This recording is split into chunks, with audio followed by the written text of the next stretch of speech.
स्वास्थ्य विभाग अभी प्रदेश में जल्द स्कूल खोलने के पक्ष में नहीं दिख रहा है।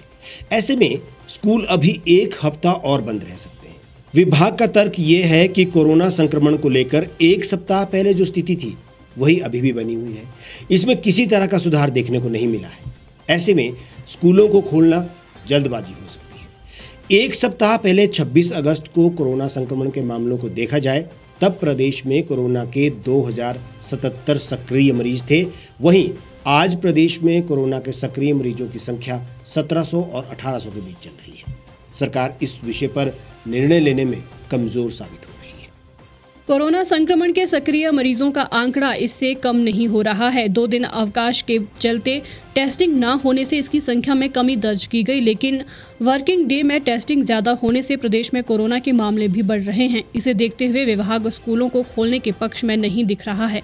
वहीं दूसरी तरफ शिक्षा मंत्री गोविंद सिंह ठाकुर ने कहा है कि कैबिनेट की बैठक में स्वास्थ्य विभाग की रिपोर्ट के आधार पर ही सरकार स्कूलों को खोलने का निर्णय लेगी। शिक्षा विभाग द्वारा इस समय स्कूलों में बच्चों की ऑनलाइन परीक्षाएं ली जा रही है। प्रदेश में कोरोना का पॉजिटिविटी रेट इस समय 2.4% चल रहा है। हालांकि इसमें 31 अगस्त के मुकाबले 0.6% की कमी आई है। 31 अगस्त को कोरोना का पॉजिटिविटी रेट 3% रहा था, जो आज 2.4% दर्ज किया गया है। प्रदेश में कोरोना के 1784 सक्रिय मरीज हैं।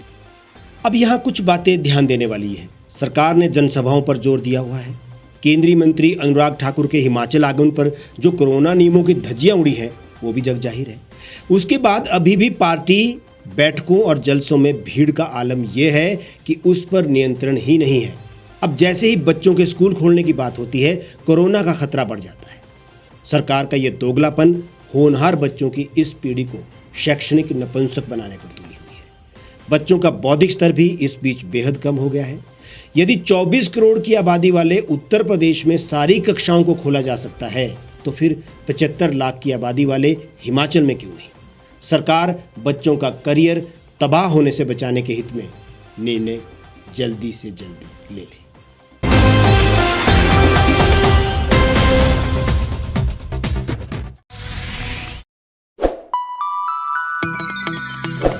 खबरों में बने रहने के लिए सब्सक्राइब करें द रीव टाइम्स, लाइक और शेयर करना ना भूलें।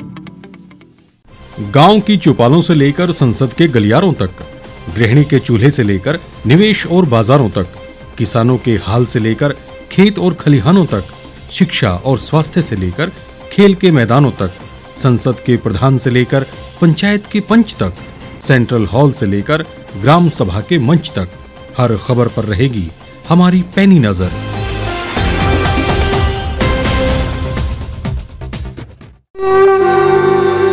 भारतवर्ष, जिसे आप दशकों से सुनते आए हैं कि सोने की चिड़िया थी। इसके पंख पहले मुगलों ने कुतरे, फिर अंग्रेजों ने, और आज राजनीतिक प्राणी कोई कोर कसर नहीं छोड़ रहे।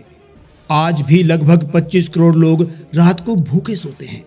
करीब 2 करोड़ लोगों के पास घर नहीं है। भ्रष्टाचार में हमारा 176 देशों में 80 नंबर आता है। औसतन 100 महिलाओं के साथ हर दिन ज्यादतियां होती है और ना जाने क्या क्या। देश की संसद से कुछ ही दूरी पर चादर लपेटे सैकड़ों लोग सुबह नील गगन के नीचे सोए हुए मिलते हैं। क्या आप एक ऐसे भारत की परिकल्पना नहीं करना चाहेंगे जहां कुछ ऐसा किया जाए कि 1 वर्ष के भीतर देश में कोई भिखारी या लाचार भी आश्रयहीन न रहे? लोगों को सभी सरकारी सेवाएं घर द्वार पर ही प्रदान की जाएं ताकि दफ्तर या कर्मचारी के चक्कर ना काटने पड़े। भ्रष्टाचार जड़ से समाप्त हो जाएगा। सेवा प्रदाताओं की पब्लिक रेटिंग यानी जनाकलन और तकनीक द्वारा अपराधों का शून्यकरण किया जाए। स्वास्थ्य और आधारभूत शिक्षा सभी के लिए समान गुणवत्ता के साथ निःशुल्क प्राप्त हो, और भी बहुत कुछ। यदि आप इस पवित्र राष्ट्र निर्माण यज्ञ का हिस्सा बनना चाहते हैं तो आज ही राष्ट्रीय लोक नीति पार्टी से जुड़ें। अब देश राजनीति से नहीं, लोक नीति से चलेगा। विजिट करें वेबसाइट rashtriyalokniti.org।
एक छत के नीचे सुविधाओं का अब उठाएं लाभ।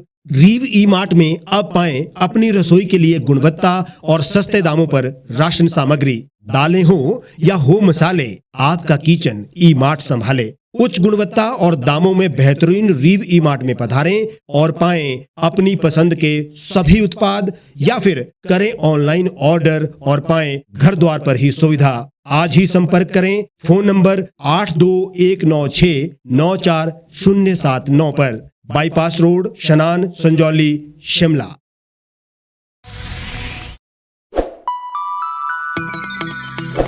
लेटेस्ट खबरों के लिए आप यूं ही देखते रहिए द रीव टाइम्स।